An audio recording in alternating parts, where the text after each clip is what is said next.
On font-y parler à des.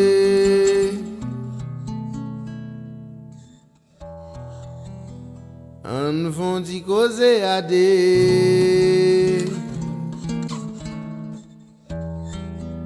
Mais de vérité nous souger pour yo baban, vieux chai, poté. Puissance est faible, à moins que d'être unie.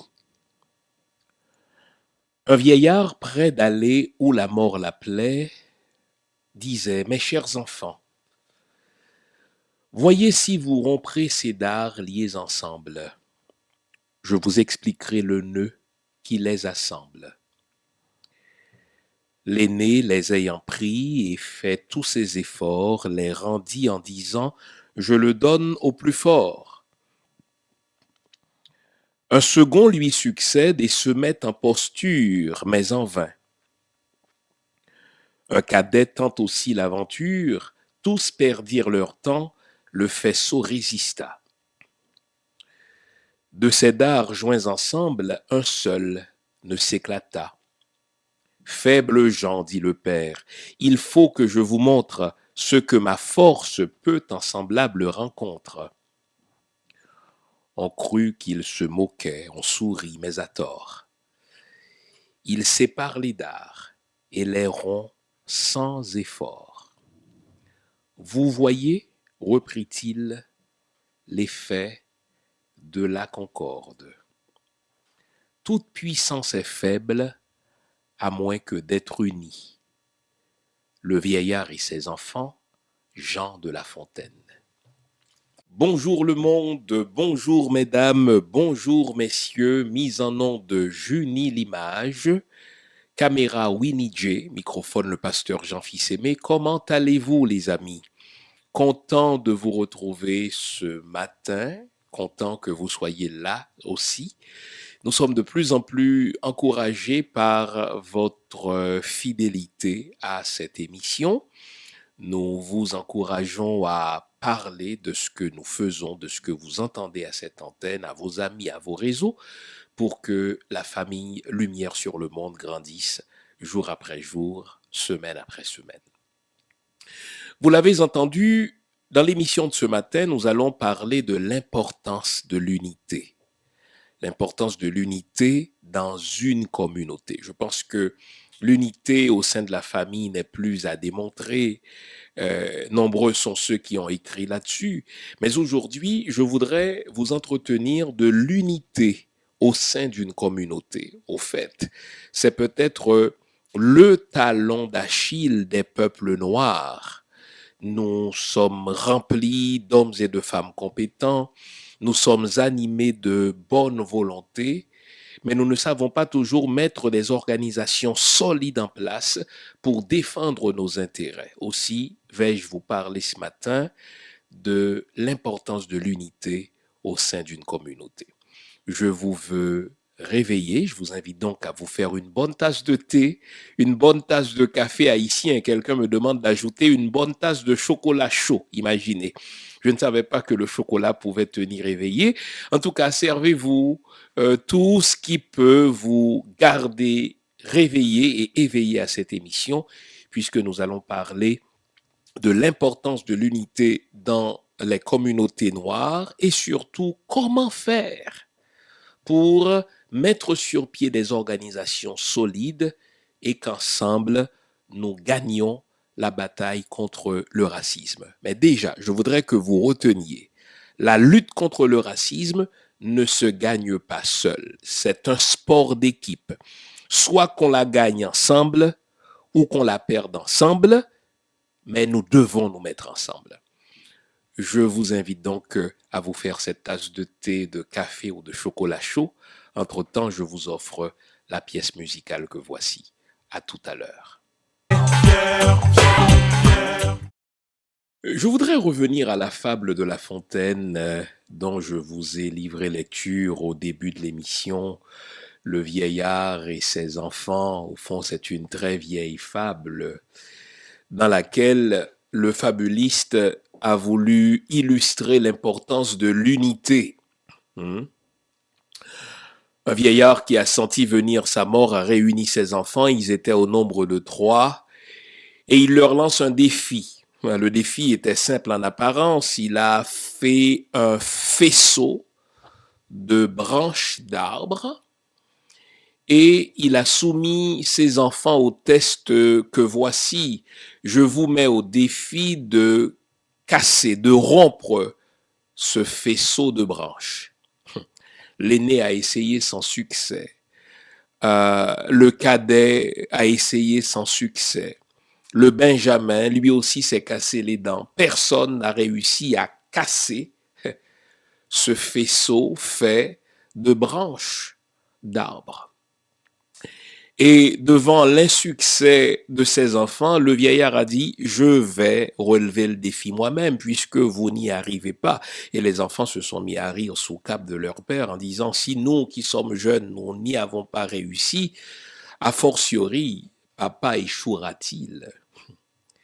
Et là, le vieillard les invite à voir ce qu'il allait faire. Il a défait le faisceau et branche après branche, il a rompu les dards, il a rompu les rameaux.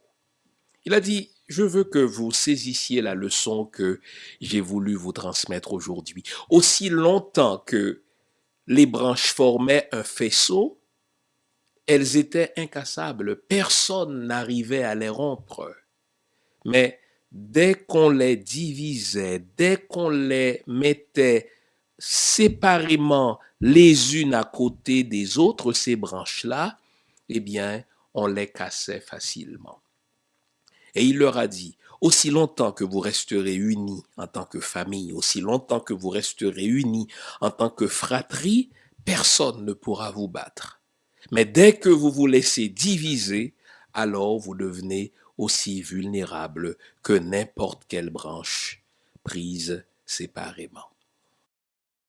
Lorsqu'on regarde l'histoire des peuples noirs, lorsqu'on considère la détermination avec laquelle les peuples noirs se sont battus contre toutes sortes d'injustices dans le monde, on se pose la question, mais pourquoi, longtemps après les années 60, pourquoi sommes-nous encore là à nous battre contre le racisme, à nous battre contre la discrimination, à nous battre contre le profilage? C'est parce que, ce me semble, nous n'avons pas encore suffisamment intégré cette leçon de l'unité. Juste avant d'indiquer un certain nombre de pistes grâce auxquelles nous allons mettre sur pied des organisations qui vont nous unifier, qui vont nous fédérer, je voudrais commencer avec une illustration historique. Et là, je vais m'inspirer de l'histoire du peuple juif. Vous savez, je suis persuadé que le peuple juif recèle un paradigme qui peut inspirer les peuples noirs dans leur lutte pour leur libération, dans leur lutte pour l'égalité des droits. Pas seulement des droits politiques, mais des droits économiques, puisque les finances sont très importantes. Écoutez bien. Nous sommes en 1995. En 1995, les États occidentaux s'apprêtaient à célébrer leur victoire à la Seconde Guerre mondiale, pas seulement les peuples occidentaux. Il faut aussi reconnaître l'immense contribution de la Russie soviétique à l'effondrement du Troisième Reich, la puissance nazie. Et tandis que, dis-je, nous sommes en 1995, les États occidentaux, les nations occidentales se préparaient à célébrer le 50e anniversaire de la fin de la Seconde Guerre mondiale. Les Juifs ont choisi cette date pour marquer un coup d'éclat. Le Congrès mondial juif a choisi justement le 50e anniversaire de la fin de la Seconde Guerre mondiale pour réclamer quelque chose d'inouï en faveur du peuple juif. Il s'agit de l'affaire des comptes en déshérence des Juifs. De quoi s'agit-il exactement? Vous savez, lorsque le Troisième Reich a commencé à montrer son vrai visage, a commencé à montrer ses vraies couleurs, et que les nazis ont commencé à arrêter, à jeter en prison, à saisir, n'est-ce pas, les biens des peuples juifs, beaucoup d'hommes juifs riches, d'hommes et de femmes riches, ont choisi de placer leurs biens dans des comptes suisses. Non seulement de l'argent, mais également des œuvres d'art. Sauf que, comme on le sait, des Juifs ont été arrêtés, ils ont été gazés, ils ont été exterminés, et les descendants de ces Juifs-là se sont retrouvés, pour ainsi dire, pris en sandwich dans le système bancaire, parce que ils voulaient hériter des biens de leurs parents tués ou gazés, exterminés dans des camps nazis, mais pour réclamer l'héritage, il fallait avoir un certificat de décès. Or, comme vous le savez, les nazis n'émettaient pas de certificat de décès. Les Juifs ont essayé de toutes sortes de façons de sensibiliser les banquiers suisses, n'est-ce pas, à leur situation délicate, mais on se moquait d'eux. Les PDG des banques suisses disaient, écoutez, il n'y a que quelques centaines de comptes juifs. Et là, ça ne fait que quelques centaines de milliers de dollars. C'est des peanuts, c'était l'expression qu'utilisaient les directeurs des banques suisses. Ah, c'était sans compter avec l'unité de la communauté juive, c'était sans compter avec la détermination du Congrès mondial juif. Nous sommes, répété-je, en 1995. Qui est alors le président des États-Unis? Bill Clinton. Qui est le conseiller politique le plus proche de Bill Clinton? Un juif du nom de Rahm Emanuel, celui-là qui allait devenir le chef de cabinet de Barack Obama et qui est aujourd'hui maire de Chicago. Le Congrès mondial juif a exposé la problématique à Rahm Emanuel, qui en a parlé à Bill Clinton, qui en a fait une affaire personnelle. Le temps de le dire, Bill Clinton a mis sur pied une commission qui devait enquêter sur l'affaire des comptes juifs en déshérence. Paul Volcker, pour ceux qui ne le savent pas, c'est l'ancien président de la banque de la Réserve fédérale américaine. Sur cette commission mixte siégeaient des banquiers suisses, 5, mais également des juifs, 5. Donc une commission paritaire. Et rapidement, les banquiers suisses ont compris que s'ils n'ouvraient pas, pour ainsi dire, leur jeu, Bill Clinton allait, écoutez bien, décoter littéralement les banques suisses à la bourse de New York. Bill Clinton en a fait une affaire personnelle. On a par la suite nommé une commission d'experts. Et après les tergiversations des banquiers suisses, qui dans un premier temps ont parlé de quelques centaines de milliers de dollars, qui dans un premier temps ont parlé de quelques centaines de comptes de banque, eh bien, devant la détermination du peuple juif, mais devant l'unité de cette communauté juive, eh bien, le Congrès mondial juif a gagné sa bataille judiciaire. On a remboursé pas moins de 1,2 milliard aux héritiers juifs parce que cette communauté était unie, elle s'était donné une organisation déterminée et elle poursuivait le combat jusqu'à la victoire finale. Voilà pourquoi je vous ai dit que le peuple juif, dans son combat pour la défense de ses droits, le peuple juif, dans sa détermination, a beaucoup de leçons à nous enseigner à nous, les peuples noirs. Et j'ai voulu commencer par cette histoire de l'affaire des comptes juifs en déshérence pour nous dire que si nous sommes véritablement unis, il n'y a pas d'adversaire invincible. Si nous sommes véritablement unis, il n'y a pas de cause perdue. Si nous sommes véritablement unis, il n'y aura pas de système assez fort pour résister à notre détermination. Et pourtant, malgré notre intelligence, malgré notre proverbiale résilience, c'est peut-être cela notre talon d'Achille. Nous ne sommes pas organisés.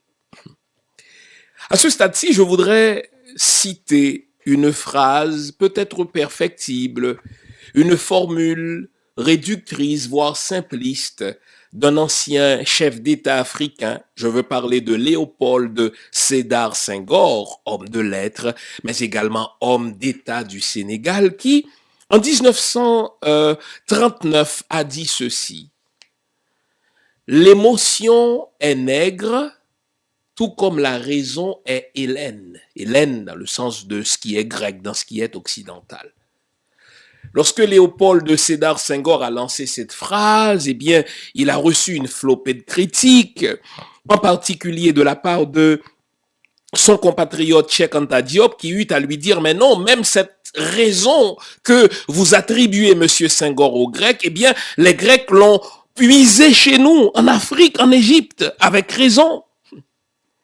Mais malgré le fait que la formule soit simpliste ou réductrice, il y a, ce me semble, quelque chose de vrai dans ce que Senghor a dit, lorsqu'il a dit que l'émotion est nègre. Regardez bien, les amis. Pendant les 20 derniers jours, les 16 ou 17 derniers jours, nous sommes dans les rues, partout, n'est-ce pas? Aux États-Unis, en Afrique, en Amérique, n'est-ce pas? En Amérique latine, à revendiquer nos droits, à nous battre, à manifester contre le racisme occidental que nous subissons. Mais je vous fais ce triste pari. Maintenant que Floyd a été inhumé, au fur et à mesure que les jours vont passer, cette ardeur, cette détermination contre le racisme va baisser. Et c'est là où nos ennemis nous attendent au carrefour. Ils sont habitués au fait qu'à chaque fois qu'il y a un assassinat, ils sont habitués au fait qu'à chaque fois qu'il y a un méfait, ils sont habitués au fait qu'à chaque fois qu'il y a un cas de brutalité policière, nous sommes dans la rue, nous sommes prêts à tout, mais quelques jours plus tard, tel un feu de paille, nous portons notre énergie sur autre chose. Voilà pourquoi aujourd'hui, j'aimerais vous présenter 5 éléments fondamentaux qui vont nous aider à gagner notre bataille contre le racisme. 5 éléments fondamentaux grâce auxquels aucun système ne sera suffisamment fort pour nous résister.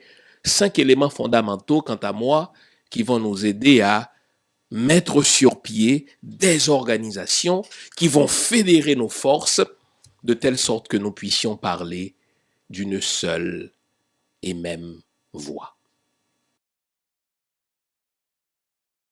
Et pour cette partie de l'émission, je suis redevable à un expert afro-américain, le docteur Claude Anderson, qui a consacré toutes ses recherches à la question du retard des Afro-Américains, le retard économique, le retard politique.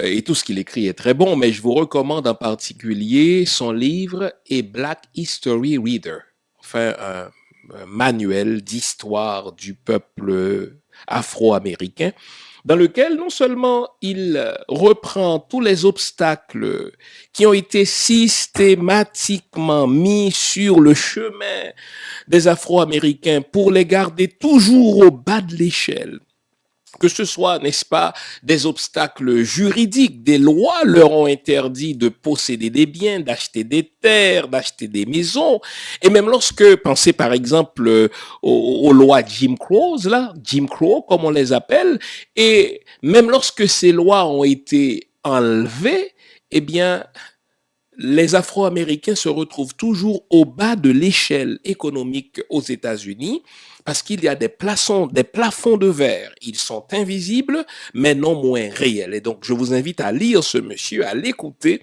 dans ses diverses conférences. Et donc, c'est de lui que je me suis inspiré pour, n'est-ce pas, camper ces 5 outils grâce auxquels les peuples noirs, pas seulement des États-Unis, mais du monde entier où qu'ils se trouvent, vont pouvoir mieux s'organiser pour gagner la bataille, n'est-ce pas, contre le système raciste, pour gagner la bataille contre le racisme systémique. J'ai sous les yeux un tableau qui reprend des statistiques qui datent de 2012. C'est un tableau comparatif. Malheureusement pour nos auditeurs et auditrices, on ne peut pas montrer ce tableau. C'est l'avantage de ceux qui nous suivent à la télé. Et dans ce tableau comparatif, dis-je, n'est-ce pas, l'économiste montre ce que les entreprises qui appartiennent à des entrepreneurs blancs ont réalisé en 2012. Il a comparé, cet économiste-là, ce que des entreprises qui appartiennent à des entrepreneurs asiatiques ont rapporté, toujours au cours de l'année 2012. Il a comparé des entreprises qui appartiennent à des entrepreneurs hispaniques, toujours en 2012. Et finalement, il compare ces 3 données-là aux entreprises qui appartiennent à des entrepreneurs afro-américains. Les chiffres sont tout simplement renversants. Écoutez bien, pour l'année 2012 aux États-Unis, des entreprises qui appartiennent à des blancs, à des entrepreneurs blancs, des entrepreneurs caucasiens, ont créé en 2012 55,9 millions d'emplois. Ces entreprises ont embauché 44% de la communauté blanche. Ces entreprises ont fait un revenu de 12,9 trillions, je dis bien trillions de dollars. Et lorsqu'on répartit ces 12,9 trillions de dollars, cela veut dire que si ces entrepreneurs-là étaient justes et s'ils voulaient faire un chèque à chaque membre de la communauté blanche américaine, chaque Américain blanc recevrait à partir des revenus des entreprises blanches 102 000 dollars seulement pour l'année 2012. Ça, c'est pour des entreprises qui appartiennent à des entrepreneurs blancs. Maintenant, regardons. Pour la même année, des entreprises qui appartiennent à des entrepreneurs asiatiques, des Chinois en particulier, des Coréens, etc. Eh bien, des entreprises appartenant à des entrepreneurs asiatiques ont créé en 2012 3,8 millions d'emplois. Ces entreprises ont embauché 33% de la communauté asiatique. Ces entreprises asiatiques ont rapporté 793,5 billions de dollars. Avec les Blancs, on a eu 12,9 trillions de dollars. Avec les entreprises asiatiques, maintenant, on parle d'un revenu de 793,5 billions de dollars. Et si on voulait faire un chèque à chaque membre de la communauté asiatique vivant aux États-Unis en 2012, eh bien, les entreprises asiatiques auraient suffisamment de revenus pour faire un chèque de 67 000 dollars à chaque Asiatique vivant sur le territoire américain. On continue notre étude comparative. Maintenant, des entreprises appartenant à des entrepreneurs hispaniques ont créé en 2012 2,5 millions de jobs. Ils ont embauché, ces entrepreneurs-là, 8% de leur communauté. Regardez, chez les Blancs, c'est 44% des leurs qu'ils ont embauchés. Chez les Asiatiques, c'est 33% des leurs qu'ils ont embauchés. Chez les Hispaniques, c'est 8% des leurs et leurs entreprises au pluriel, ont rapporté 473,6 billions de dollars. Et si les entrepreneurs hispaniques voulaient faire un chèque à chaque membre de la communauté hispanique à partir de leurs revenus, ils auraient suffisamment d'argent, écoutez bien, pour faire un chèque de 14 000 dollars à chaque hispanique vivant sur le territoire américain en 2012. Maintenant, on va parler des entreprises noires qui nous concernent, puisque c'est à ce public-là que je m'adresse, puisque, à l'évidence, je suis noir. En 2012, des entreprises qui ont appartenu à des entrepreneurs noirs, donc des Afro-Américains, ont créé 1 million d'emplois. Regardez, chez les Blancs, c'est 55,9 millions d'emplois. Chez les Asiatiques, c'est 3,8 millions d'emplois. Chez les Hispaniques, c'est 2,5 millions d'emplois. Tandis que chez les Afro-Américains, c'est 1 million d'emplois. Les entrepreneurs afro-américains ont embauché seulement 4% des leurs. Regardez, les Blancs embauchent 44% des leurs. Les Asiatiques embauchent 33% des leurs. Les Hispaniques embauchent 8% des leurs, tandis que nous, les Noirs, nos entrepreneurs afro-américains n'ont embauché que 4% des leurs. Leurs entreprises ont généré 187,6 billions de dollars. On a fait 12,9 trillions avec les Blancs, 793,5 billions avec les Asiatiques, 473,6 billions avec les Hispaniques, et quant aux Afro-Américains, c'est 187,6 billions de dollars. Écoutez bien. Et si les entrepreneurs afro-américains voulaient faire un chèque pour l'année 2012 à chaque membre de leur communauté, ils constituent quand même 13% de la population américaine, cela donnerait à chaque Afro-Américain 7 000 dollars pour l'année 2012. Donc, regardez la comparaison.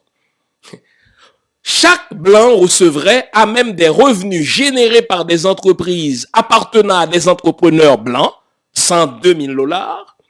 Chaque Asiatique recevrait 67 000 dollars sur la base des revenus des entreprises appartenant à des Asiatiques. Chaque Hispanique recevrait 14 000 dollars sur la base des revenus des entreprises appartenant à des Hispaniques. Quant aux Noirs, qui font partie des peuples fondateurs des États-Unis, ils ont toujours été là. Ils ont travaillé pour tout le monde sans rien recevoir. Et lorsqu'on a finalement permis aux Noirs de posséder des entreprises et d'acheter, n'est-ce pas, des terres et des immeubles, aujourd'hui, leurs entreprises font à ce point peu que si on devait écrire un chèque à chaque Afro-Américain sur la base des revenus gagnés par les entreprises afro-américaines, les Afro-Américains ne recevraient qu'un maigre 7 000 dollars. Et je voudrais commencer par cela. Les amis, l'une de nos plus grandes faiblesses, c'est notre faiblesse économique. Écoutez, ne prenez pas au sérieux ceux qui vous disent que l'argent n'est pas important.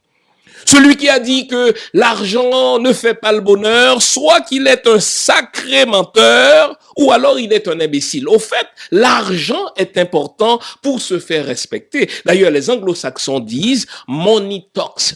Et dans le délicieux créole haïtien, on dit encore mieux « l'argent relait pédiole ». Ça veut dire que quand tu as de l'argent, quand tu as le pouvoir économique, quand tu as le pouvoir financier, tu te fais respecter. Posez-vous la question, pourquoi on respecte tant la communauté juive? Pourquoi on respecte tant la communauté italienne, par exemple? Eh bien, ce n'est pas parce qu'ils sont plus intelligents que la moyenne des autres peuples, ce n'est pas parce qu'ils sont plus intelligents que la moyenne des autres communautés, mais c'est parce que le juif, bien longtemps avant les autres, a compris l'importance du pouvoir économique, l'importance de l'argent. Quand on a de l'argent, on impose son agenda. On impose son agenda politique, on impose son agenda social, on impose son agenda au niveau des médias. Je vais vous en parler tout à l'heure. Aussi longtemps que les peuples noirs vont se retrouver au bas de l'échelle En ce qui concerne le pouvoir économique, malheureusement, nous n'aurons pas assez de pouvoir pour nous faire entendre pour d'autres combats. Voilà pourquoi c'est un cri que je lance à partir de ce matin. Où sont nos hommes d'affaires? Et malheureusement, n'est-ce pas, les peuples noirs ont été éduqués, les peuples noirs ont été dressés, car il s'agit d'un dressage. Ils ont été conditionnés, car il s'agit d'un conditionnement pour rechercher des emplois plutôt que de créer des emplois. Et au terme de l'émission, je vous dirai que non seulement nous devons nous éduquer, l'éducation est importante, mais nous devons nous éduquer de manière à créer des emplois plutôt que d'en chercher, car qui finance commande. Vous me direz, ah oui, mais il y a des Noirs très riches, je le sais. Il y a même des Noirs qui sont parmi les plus riches gens d'affaires aux États-Unis. Le problème, c'est que leur richesse ne bénéficie pas à leur communauté. Ce n'est pas nécessairement leur faute. C'est peut-être notre faute à nous comme consommateurs. Dans le cadre de la préparation de cette émission, j'ai fouillé et je suis tombé sur plusieurs sites qui nous offrent, n'est-ce pas, le choix lorsque nous devons consommer, peu importe le secteur, peu importe le produit, peu importe le service. Est-ce que nous, comme peuple noir, nous nous posons la question, est-ce que cette entreprise appartient à un homme d'affaires ou à une femme d'affaires noire? Pendant trop longtemps, nous avons répété cette phrase, ah, je ne veux pas faire affaire avec tel Africain, je ne veux pas faire affaire avec tel Antillais, je ne veux pas faire affaire avec tel Haïtien, il ou elle n'est pas sérieux. Comme si le fait de n'être pas sérieux appartenait à une culture, appartenait à un peuple. Or, aussi longtemps que nous allons continuer à répéter, aussi longtemps que nous allons continuer à débiter cette sottise, nous n'irons nulle part, car, qu'on le veuille ou non, c'est l'argent qui domine le monde. J'aurais aimé pouvoir vous dire que c'est l'éducation qui domine le monde. J'aurais aimé vous dire que c'est la morale qui domine le monde. C'est faux tout cela. C'est des foutaises qu'ils nous ont entrées dans la tête. C'est l'argent qui domine le monde. Et tel est son portefeuille économique. Tel est le respect qu'on va vous démontrer ou bien qu'on va vous montrer dans les instances internationales. Vous avez vu, en 1995, selon l'exemple que je vous ai pris, et aujourd'hui encore, le peuple juif est en mesure d'imposer son agenda, pas parce qu'il est plus intelligent, mais parce qu'il comprend que le pouvoir économique mène aux autres pouvoirs. Au fait, dans nos familles de Noirs, dans nos écoles de Noirs, dans nos pays de Noirs, nous devons faire en sorte que le curriculum recèle un cours d'initiation à l'entrepreneuriat. Ce n'est pas en travaillant pour les autres qu'on va devenir riche. Ce n'est pas en travaillant pour les autres, n'est-ce pas, que nous allons gagner nos combats politiques. Le professeur dont je vous ai parlé au début de mon émission, l'Afro-Américain, le docteur Claude Anderson, a même écrit un livre là-dessus, dans lequel il montre que le travail des Noirs, le travail des peuples noirs, pas seulement le travail des Afro-Américains, a profité à tous, sauf au peuple noir. Nous avons besoin de conjuguer nos efforts économiques si on veut gagner d'autres batailles. J'ai beaucoup de respect pour le combat que Martin Luther King Jr. a mené dans les années 60, le combat pour les droits civiques, le combat pour les droits politiques. Bien sûr qu'aujourd'hui, nous en bénéficions. Mais si on se contente de voter, si on se contente d'avoir le droit de vote, si on se contente, n'est-ce pas, de pouvoir s'asseoir dans la même salle de spectacle, n'est-ce pas, qu'un blanc, si on se contente de pouvoir acheter le même billet d'avion qu'un blanc, nous n'irons nulle part puisque ces entreprises-là leur appartiennent. Donc, en consommant ce qui leur appartient, le principe, il est simple. Nous sommes en train d'enrichir les autres. Nous devons enseigner à nos enfants l'importance de l'argent. Nous devons enseigner à nos compatriotes l'importance de l'argent. Nous devons, dans nos écoles, n'est-ce pas, avoir des cours d'économie le plus tôt que possible. Le plus tôt initions-nous nos enfants à l'entrepreneuriat, le plus tôt initions-nous nos enfants au principe de l'économie, le plus tôt initions-nous nos enfants, n'est-ce pas, au principe du crédit, plus forts ils seront demain. Car l'une des chaînes dont l'Occident se sert justement pour nous empêcher d'aller plus loin aujourd'hui, c'est justement le système de crédit.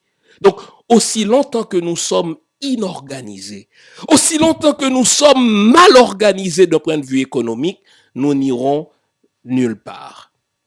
Je vous le dis, ça me brise tellement le cœur de voir des gens d'affaires, des communautés noires, se lancer en affaires, non pas avec d'autres noirs, sous prétexte qu'ils sont pas sérieux, sous prétexte qu'ils sont méfiants, mais se lancer en affaires avec d'autres peuples, d'autres communautés. Je vis au Québec depuis plus de 30 ans maintenant. J'ai appris sur l'histoire des gens d'affaires italiens. Vous savez, il fut un temps, si vous êtes italien, que vous ayez une pizzeria et que vous osiez acheter votre fromage dans une fromagerie non italienne, c'est pas compliqué, dans les heures ou dans les jours qui suivent, on incendiait votre pizzeria. Je ne suis peut-être pas d'accord avec la méthode, qu'on me comprenne bien, mais regardez la motivation. Vous consommez du fromage parce que vous avez une pizzeria. Si vous êtes véritablement italien, que vous soyez convaincu de votre identité italienne, achetez votre fromage chez un Italien. Vous n'allez pas souvent voir un juif consommer ses produits et services dans une entreprise appartenant à un non-juif. Car depuis la nuit des temps, le juif a eu cet instinct. Si je suis fort économiquement, peu importe le temps que ça prendra, j'arriverai à imposer mon agenda politique. Alors, si l'on veut gagner notre bataille contre le racisme, c'est ensemble qu'on va gagner cette bataille-là. Soit qu'on la perde comme individu, ou bien qu'on la gagne en équipe. Mais gagner en équipe signifie être fort économiquement, être fort financièrement. Où sont nos banques? Où sont nos institutions financières? Bien sûr qu'il y a des gens, des hommes et des femmes d'affaires noirs qui sont riches, mais dès qu'ils ont de l'argent, n'est-ce pas, on dirait qu'ils cachent cet argent-là pour que leur communauté n'en bénéficie pas. Aussi longtemps que nous perdons la bataille financière, aussi longtemps que nous perdrons la bataille économique, nous ne serons pas forts pour nos batailles politiques. Ça fait au moins 2 minutes que je répète le mot politique. Eh bien, c'est le deuxième niveau, c'est le deuxième outil pour gagner notre combat contre le racisme. Quelqu'un a déjà dit, la politique, c'est l'affaire de tout le monde et l'affaire de tout le monde, c'est de la politique. Autant dire que si vous ne vous occupez pas de la politique, quelqu'un d'autre va s'occuper de vos affaires et il va le faire contre vous. Il ne suffit pas de voter. Il s'agit d'imposer son agenda politique en tant que communauté à un politicien. Et cela se fait. Je voudrais bien qu'on comprenne la nature du travail d'un politicien. Il n'y a personne de moins libre qu'un politicien. Je vais répéter cela. On peut bien s'imaginer qu'un politicien est un homme ou une femme libre. On peut bien s'imaginer que le président Donald Trump, que je déteste d'ailleurs, est un homme libre. On peut imaginer que tel député, tel sénateur est un homme libre. On peut imaginer que tel ministre, n'est-ce pas? Non. Un politicien travaille toujours pour le lobby qui a financé sa campagne. Je vais répéter cela. Un politicien, peu importe son nom, qu'il s'appelle Barack Obama, qu'il s'appelle Bernie Sanders, qu'il s'appelle le très détestable et exécrable Donald Trump, qu'il s'appelle Joe Biden, un politicien travaille toujours pour le groupe d'intérêt, c'est-à-dire le lobby qui a financé sa campagne. Un politicien, c'est comme vous et moi. Moi, je veux garder mon emploi. Vous, vous voulez garder votre emploi. Le politicien, lui aussi, veut garder son emploi. Il veut être réélu. Or, on ne fait pas de la politique sans argent. Donc, lorsqu'il trouve un groupe d'intérêt qui est prêt à financer sa campagne pour lui assurer son élection ou sa réélection, il est prêt à exécuter son agenda. Et les Juifs l'ont compris. Vous vous souvenez de mon exemple au début de l'émission? Lorsque les Juifs ont voulu régler leur affaire de compte en déshérence, ils ont placé leur pion politique dans le cabinet de Bill Clinton.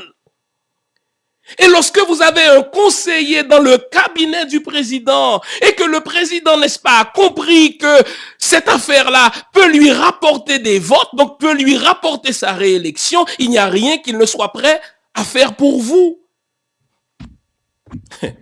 Rappelez-vous l'expression de Senghor, l'émotion est nègre. Je vis au Canada. Les Haïtiens, malheureusement, votent comme des enfants. Je suis fier d'être haïtien, mais nous votons sentimentalement, par émotion. Ah, on va voter libéral, on s'en fout. Moi, en 31 ans que je vis au Canada, je n'ai jamais voté 2 élections d'affilée pour le même parti. Je vous fais un aveu. Je vais voter pour tel parti si mes intérêts sont servis par la plateforme électorale de ce parti-là. Je vais voter pour tel autre parti si mes intérêts sont mieux servis par tel autre parti. Donc, le vote, c'est un pouvoir. Et je vais vous montrer comment vous servir de ce pouvoir-là. La première des choses, arrangez-vous pour avoir des organisations qui ramassent de l'argent. Un politicien, c'est comme un travailleur du sexe. Il travaille pour de l'argent. Parce qu'il a besoin de l'argent pour être élu. Si un politicien vous dit, écoutez, moi, je n'ai pas besoin d'argent pour faire mon élection, soit qu'il est naïf ou bien qu'il est un menteur. Il n'y a pas d'élection dans le système occidental sans argent. Donc, le politicien, il a besoin d'argent. Donc, dans votre comté, dans votre circonscription, mettez sur pied pendant toute l'année, pendant tout le mandat que dure, n'est-ce pas, si vous voulez le travail de politicien, je ne sais pas, 4 ans, 5 ans, mettez sur pied une organisation qui ramasse continuellement de l'argent. Et lorsque vous arrivez au temps de la campagne électorale, identifiez un candidat qui puisse véritablement se faire élire. C'est le jeu, les amis. Il ne s'agit pas d'un combat forcément idéologique. Il s'agit de prendre le train le plus efficace. Il s'agit de prendre le train qui va servir vos intérêts à vous. Muni d'une caisse garnie au sein de votre organisation, allez voir ce politicien ou bien ce candidat et dites-lui, voici l'agenda de la communauté pour notre comté. Le taux de chômage est à 20%, tandis que le taux de chômage chez les Blancs est à 4%. Nous voulons réduire le taux de chômage dans notre comté à 4%, exactement comme les Blancs. Est-ce que vous êtes prêts à embarquer avec nous? Et demandez-lui quel est son programme pour arriver à réduire le taux de chômage, par exemple. Vous dites par exemple que le problème dans votre comté, c'est la brutalité policière. Allez voir ce politicien, n'est-ce pas, et dites-lui, voici, nous avons tel problème de brutalité policière. Nous sommes prêts à financer votre campagne pourvu que vous vous engagiez à réduire cette problématique-là et dites-nous ce que vous avez comme plan. Troisième étape, inféoder le politicien. Vous savez, tous les politiciens sont achetables. Tout le monde sait que ce sont les lobbies qui achètent les politiciens. Exemple, aux États-Unis, est-ce que vous allez jamais voir un candidat républicain parler contre la National Rifle Association? L'association pour les armes aux États-Unis? Non, parce que cette association-là est suffisamment riche qu'elle finance la campagne de tous les candidats républicains. Donc, puisque c'est cette association qui finance les candidats républicains, ils n'oseront jamais parler contre cette association. Suivez leur exemple, faites la même chose. Ramassez de l'argent pendant 4 ans. Ramassez de l'argent pendant 5 ans au sein de votre organisation communautaire et au moment de la campagne, allez voir le candidat qui est le plus susceptible de se faire élire et dites-lui que vous pouvez financer sa campagne à condition qu'il s'engage à réduire le taux de chômage, à régler le problème de la brutalité policière, à régler le problème de la délinquance ou de la drogue dans votre comté. Achetez-le. Inféodez-le, car le politicien est achetable. Il se fait acheter à chaque élection. Quatrième point, voter en bloc.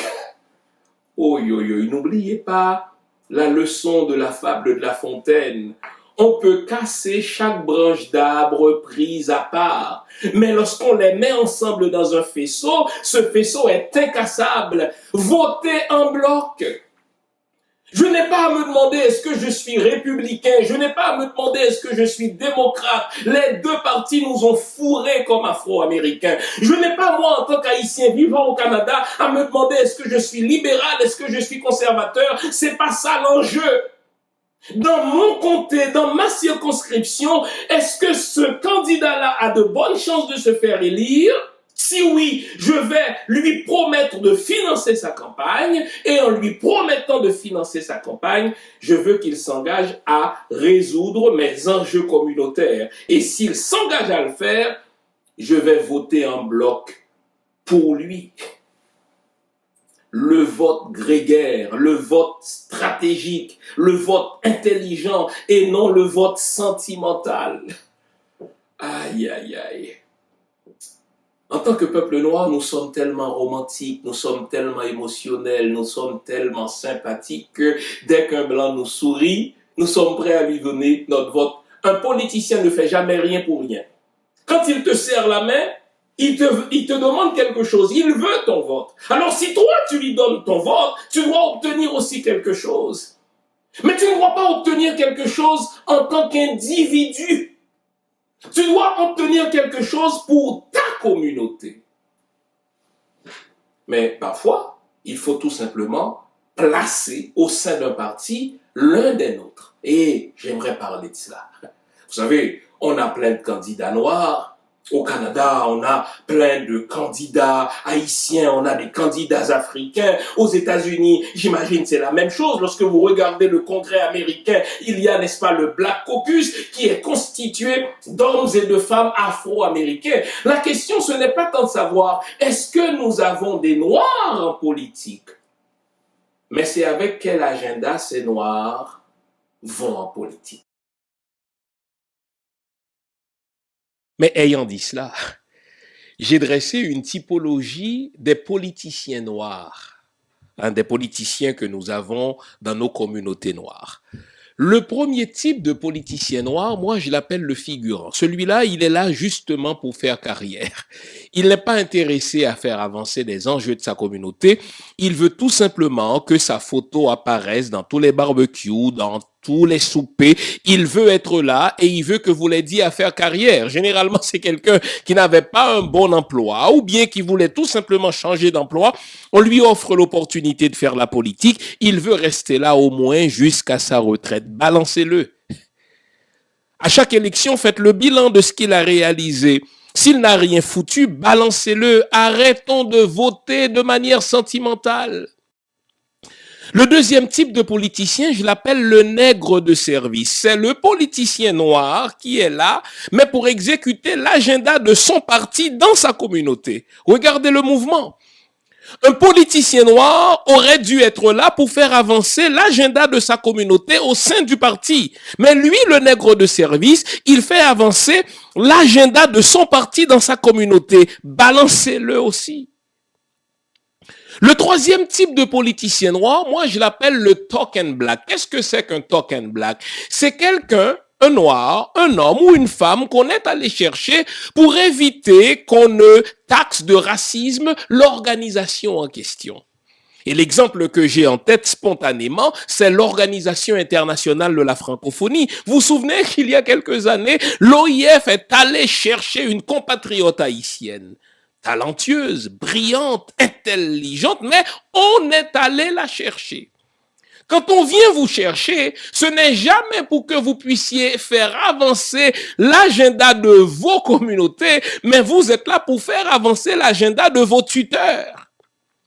Et si vous pensez que vous pouvez faire avancer l'agenda de vos communautés quand c'est vos tuteurs qui vous ont nommé, ils vont vous le faire payer cher. Vous vous souvenez quand on voulait se débarrasser de Michaël Jean? On a commencé par dire que madame fait faire des dépenses somptueuses. Pas pour elle-même, s'est-on donné la peine de dire, mais pour innover, pour réparer les vieux bâtiments de l'OIF, n'est-ce pas, en France? Cela suffisait pour que les nations tutrices qui l'ont placée là, n'est-ce pas, la remplacent par une autre sœur. C'était à ce point-là que ces deux sœurs, filles de l'Afrique, ne se saluaient même pas à un moment donné parce que elles ont compris qu'elles n'étaient pas là pour leur agenda à elles, mais pour l'agenda de leur tuteur. Au fait, comprenons bien ce qui s'est passé à l'OIF. Je vais vous le dire. La France avait du sang sur les mains dans le génocide rwandais. Et le gouvernement rwandais le sait que les services de renseignement français avaient les deux mains trempées dans le génocide rwandais. La France qui voyait remonter l'économie rwandaise, n'est-ce pas, voulait se faire pardonner ce génocide. Alors, elle a négocié l'élection de cette sœur rwandaise. Comprenez bien. C'est pour ça qu'il faut faire attention à nos tokens. Nos tokens black ne sont pas là pour nous, ils sont là pour exécuter l'agenda de leur tuteur. J'ai parlé du figurant, j'ai parlé du nègre de service, je parlais du token. Maintenant, il reste un quatrième politicien. C'est celui-là qu'il nous faut chercher, le porteur de cause. C'est le noir qui entre en politique étant motivé par un seul but. J'ai un enjeu dans ma communauté, ça peut être le chômage, ça peut être les écoles, ça peut être la brutalité policière et je vais entrer en politique pour régler ce problème. Voilà le type de politicien pour lequel nous devons voter. Arrêtons de voter sentimentalement. Le vote est puissant. Et une fois que nous avons identifié un politicien porteur de nos causes, votons en bloc derrière lui ou derrière elle. J'ai parlé de l'argent, je viens de parler de la politique. Maintenant, troisième outil, le système judiciaire. Ce sont les policiers qui ont tué Floyd, pas vrai? Et c'est un juge qui probablement va le blanchir. Et qui est-ce qui nomme les chefs de police? Qui est-ce qui nomme les juges? Ce sont les politiciens. Donc, si nous nous sommes assurés d'inféoder les politiciens avec notre argent, nous sommes sûrs de contrôler le système judiciaire puisque les juges et les chefs de police sont nommés par les politiciens. Donc vous comprenez pourquoi nous devons choisir les politiciens qui sont inféodés à notre cause, qui sont acquis à notre cause. L'argent, la politique, le système judiciaire et les médias. Vous ne saurez jamais l'importance des médias. Au fait, on ne peut jamais surestimer l'importance des médias. Qui contrôle les médias contrôle l'opinion publique. Qui contrôle l'opinion publique contrôle les votes. C'est ce qu'on appelle en sciences politiques l'effet Fox News. Il est prouvé scientifiquement que Fox News a aidé à l'élection de George Bush fils et à l'élection de Donald Trump. Parce que les médias sont importants. Donc, aussi longtemps que nous, les communautés noires, nous laissons notre image être définie par des médias qui ne nous appartiennent pas, nous sommes foutus. Donc, il faut qu'il y ait plus d'hommes et de femmes d'affaires issus des communautés noires pour acheter des médias. Petit exemple. Peu importe le conflit qu'il y a entre les Palestiniens et les Juifs sont suffisamment forts dans les médias, vous allez entendre une satanée phrase. Israël a le droit de se défendre. C'est une phrase que tous les journalistes travaillant dans les médias occidentaux ont apprise par cœur. Israël a le droit de se défendre, mais rien à foutre. Il ne s'agit pas de cela. Quand Israël largue une bombe sur un village palestinien, parce qu'il y a eu 2 ou 3 Palestiniens qui ont lancé des pierres contre des policiers, mais qu'est-ce que cette phrase vient chercher? Mais cette fameuse phrase que les journalistes des médias occidentaux répètent ad nauseam, elle est là pour conditionner votre perception du réel. Aussi longtemps que ce sont des journalistes blancs qui vont parler de nos réalités de noirs, eh bien, cette réalité-là sera toujours biaisée par lui parce qu'il n'en sait rien de l'esclavage.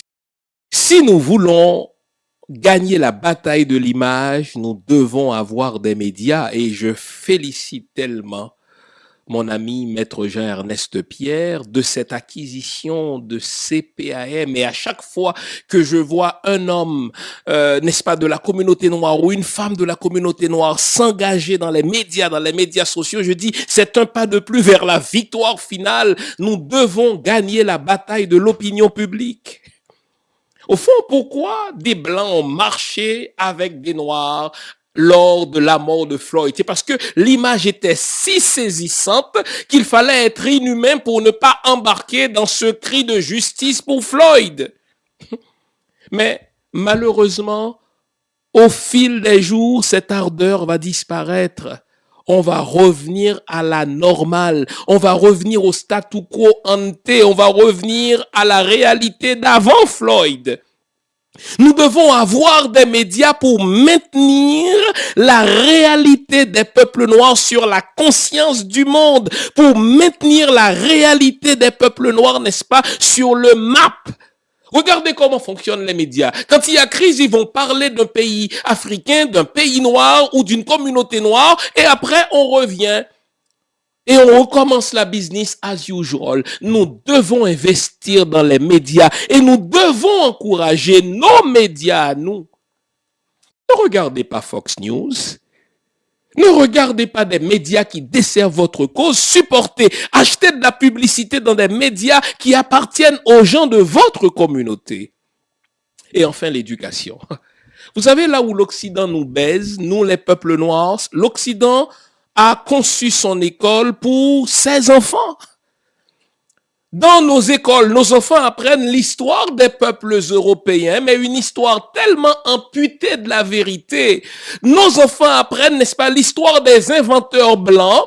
Ils apprennent l'histoire de la philosophie occidentale, mais on ne dit pas à nos enfants que cette philosophie occidentale a été puisée dans nos pays africains. Eh bien, nous devons être suffisamment forts politiquement pour imposer un curriculum dans l'école, parce que l'école, c'est un outil idéologique. On doit enseigner l'histoire des peuples noirs. On doit enseigner, n'est-ce pas, l'histoire des inventeurs noirs. On doit rappeler que la plupart des inventions que les Occidentaux s'attribuent ont pour père les Noirs. L'école est un instrument de dressage. Et si nous ne contrôlons pas nos écoles à nous, nous ne contrôlerons rien. Regardez, l'arrogance occidentale est à ce point grande que même dans nos pays à nous, les Occidentaux imposent leur cursus. Nous devons reprendre le contrôle de nos écoles. Les amis, la bataille va être longue. La bataille n'est pas perdue. Mais nous devons nous organiser pour la gagner, cette bataille contre le racisme. Nous devons être forts financièrement. Lorsque nous allons consommer, consommons, n'est-ce pas, les produits et les services qui appartiennent aux Noirs. Nous devons inféoder nos politiciens pour qu'ils exécutent nos agendas des communautés noires. Et parce qu'ils vont exécuter nos agendas, ils vont nous donner le contrôle du système judiciaire. Ça veut dire la police qui brutalise nos enfants et les juges qui blanchissent ces foutus policiers. Nous devons avoir le contrôle de l'image en achetant des médias qui nous appartiennent ou en encourageant les médias qui nous appartiennent. Et nous devons reprendre le contrôle de l'agenda de l'école, car c'est à l'école qu'on apprend à nos enfants que la plupart des inventions viennent des Blancs, que la meilleure philosophie vienne de la Grèce et que les Noirs, n'est-ce pas, ont été vendus par leurs frères noirs aux Occidentaux qui n'ont fait qu'acheter de la marchandise. Foutaise tout cela. Lorsque nous aurons recouvré ces 5 outils-là, alors la véritable bataille contre le racisme commencera. La semaine dernière, je vous avais parlé de la nécessité de mettre sur pied une commission pour la réparation des injustices que nos ancêtres ont subies. La semaine prochaine, je viendrai avec 10 exemples de réparation que nous pouvons exiger.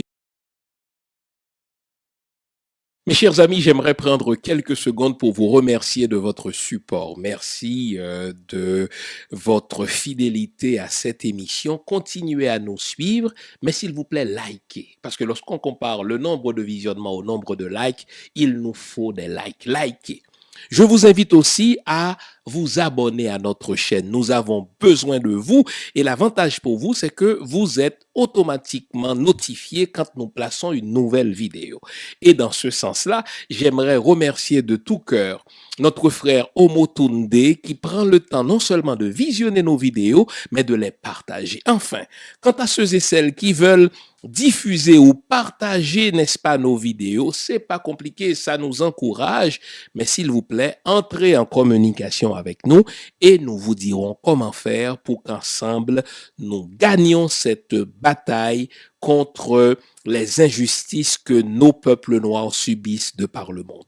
Travaillons ensemble et gagnons ensemble. Merci à nos habitués, à nos fidèles internautes. Nous lisons tous vos commentaires, même si nous ne répondons pas à tous les commentaires, mais soyez assurés que nous les lisons tous et en vérité, cela nous stimule à nous améliorer et à aller de l'avant. C'est pour vous qu'on travaille, c'est avec vous qu'on travaille. Faisons ensemble ce travail pour gagner la bataille contre le racisme. Au revoir.